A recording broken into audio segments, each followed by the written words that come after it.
Greetings and welcome back to room 303 in Junior English. We turn now in our MyPerspectives volume to pages 510, 511, 512, 513. We're working now with Roberta Hills in the Longhouse, Oneida Museum. Now this is a fascinating text, and we're going to work with this one, and they're going to work with Jimmy Santiago Baca's Cloudy Day. And in both of these texts, we'll do them one right after the other, we're going to be paying attention to our unit 4 topic of grit and grandeur. Let's just pay attention on page 511 to some of the background information for Roberta Hill.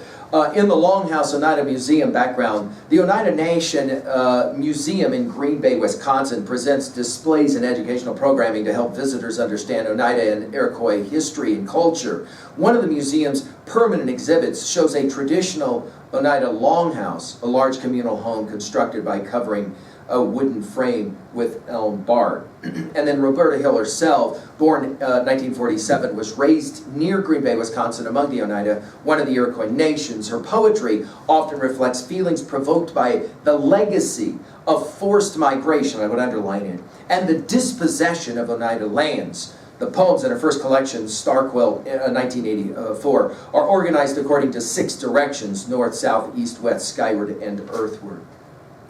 Now, the power of this poem is the power of dislocation and losing something that one can never get back. And in that regards, there's a tragic longing in this poem that is heart-rending. Let's just enjoy the poem. House of 5 fires, you never raised me. Those nights when the throat of the furnace wheezed and rattled its regular death, I wanted your wide door, your molted air of bark and working sunlight, wanted your smoke hole with its stars and your roof curving its singing mouth above me. Here are the tears once filled with sleepers and their low laughter measured harmony or strife. Here I could wake amazed at winter, my breath in the draught a chain of violets. The house I left as a child now seems a shell of sobs. Each year I dream it's sinister and dig in my heels to keep out the intruder banging at the back door. My eyes burn from cat urine under the basement stairs, and the hall reveals a nameless hunger, as if without the history. I should always walk the cluttered streets of this hapless continent, thinking it best I be a wanderer. I rode whatever river, ignoring every zigzag, every spin. I've been a fragment, less than my name, shaking in a solitary landscape, like the last burnt leaf on an oak. What autumn wind told me you'd be waiting? House of 5 fires, they take you for a tomb, but I know better. When desolation comes, I'll hide your ridgepole in my spine and melt into crow call, reminding my children that spiders near your door joined all the reddening blades of grass without oil, hasp, or uranium. Now, the genius of this poem is in its use of the word door. Notice, doors are for exiting, but they're also for entering. And so as she is playing this game of exiting and entering and doors, we'll want to pay close attention. We're also going to pay attention to, as we've said so many times before, great writers, especially great poets. They know how to use their verbs and their adjectives, so we'll pay attention to that as well. Notice, House of 5 fires, you never raised me, will of course immediately speak of dislocation. In other words, she's looking as a native person at this construction of this longhouse, knowing it's not what she grew up in. You never raised me. Those nights when the throat of the furnace wheezed and rattled its regular death. In other words, she grew up in a house that had a different kind of heating system. I wanted your wide door. In other words, as she's looking at this exhibit, she's recognizing all the things she didn't have, she missed out on. I wanted your wide door, the first mentioning of door. Your molted air of bark and working sunlight, wanted your smoke hole with its stars. Notice, in other words, she imagines that folks who are growing up as a child in this kind of longhouse, they're going to be closer to all of the things that nature provides, as opposed to her, who she grew up with this kind of broken down heater. And your roof curving its singing mouth above me, right? The idea that there was a certain kind of joy that she imagined she could have had if she could have grown up and lived in the Longhouse. Notice she'll continue with the word here. Here are the tears once filled with sleepers. In other words, multiple. In other words, community. In other words, she says, I could have grown up with a certain kind of community that I didn't have, right? I was never raised this way. Back to the first line. Here are the tears once filled with sleepers, and their low laughter. Joy, right? Measured harmony or strife. In other words, she doesn't romanticize that everything was harmony. There was clearly strife, and yet it was a strife within a community, and to that degree, she says, I could have experienced that, and I didn't. Notice the second here. Here, I could wake amazed at winter, my breath in the draught, a chain of violets. In other words, it would be harder. Notice we're back to heat again. It would be harder to live in a situation like this, but she says I would much prefer it. The house, she says, I left as a child, now seems a shell of sobs. And it's fascinating to think about this use of shell of sobs. That is to say, houses are shells, right? The fact that she uses sobs, the word sobs, tells us all that we know about what she understands about lamentation, weeping, sobbing, being sad. Each year, I dream it sinister and dig in my heels to keep out the intruder banging at the back door. Notice, that is to say, this idea of feeling somehow trapped, somehow not wanting to allow outside negative influences in. My eyes burn from cat urine under the basement stairs, and the hall reveals a nameless hunger. So now she's talking about a different kind of shell. This is that shell of sobs, obviously. As if, notice your powerful simile here, as if without a history, I should always walk the cluttered streets of this hapless continent. In other words, being taken out of, she says, the opportunity of growing next to community and the nature that would be born out of that community.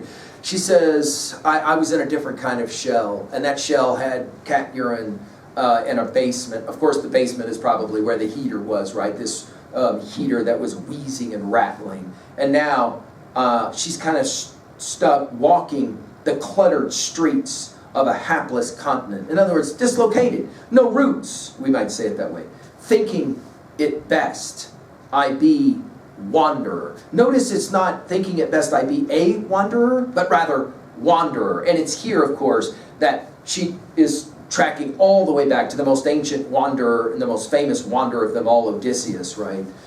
I rode whatever river, ignoring every zigzag, every spin. In other words, it's as if I had to survive the experience of this dislocation, this being this wanderer. I've been a fragment. Now she's going to use almost like grammatical language, huh? I've been a fragment, less than my name. And if you continue with this idea of Odysseus, of course, think about it. It will be a moment in the Odyssey when he meets Polyphemus the Cyclops and he's asked for his name and he says, I'm nobody. And this will take us back at 3A as well to Emily Dickinson's great poem that we've studied, I'm Nobody, Who Are You? In other words, I'm less than my name, shaking in a solitary landscape. And then another powerful simile, like the last burnt leaf on an oak. Desolation, desolation of history, desolation of culture, desolation, of course, of nature. Now, an interesting rhetorical question at line 25. What autumn wind told me you'd be waiting? In other words, autumn as in later in life.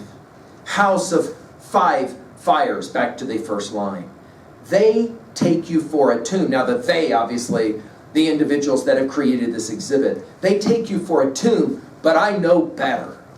When desolation comes, and that's the key word, that's the word obviously that you got to circle, desolation. When desolation comes, now she could be talking about some kind of event. She could be talking about, of course, her own private passing. When desolation comes, I'll hide your ridgepole in my spine, and of course, ridgepole is that horizontal beam, right? As your note will tell you here.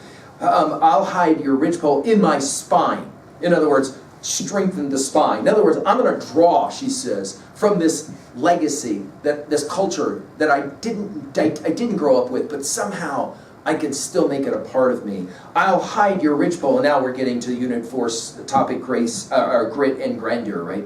I'll hide your ridgepole in my spine and melt into crow call back to nature, reminding my children. And everything about this poem is about reminding, right? Education, reminding that spiders near your door joined all the reddening blades of grass without oil, hasp, or uranium. It's fascinating that uranium is the last word here. Many have read this as this notion that technologies continue to evolve but ultimately seem to want to just lead to humanity's destruction because of desolation, because of a loss of history, because of a hapless continent that all of us somehow have to find ways to wander through. At 2A, what's the major message for you here? Many will say it's very difficult to grow up feeling dislocated and understanding that you could have had a culture that you did not possess and what was lost in the process. At 2B, well, the genius of the word pictures here are just incredible, and obviously the use of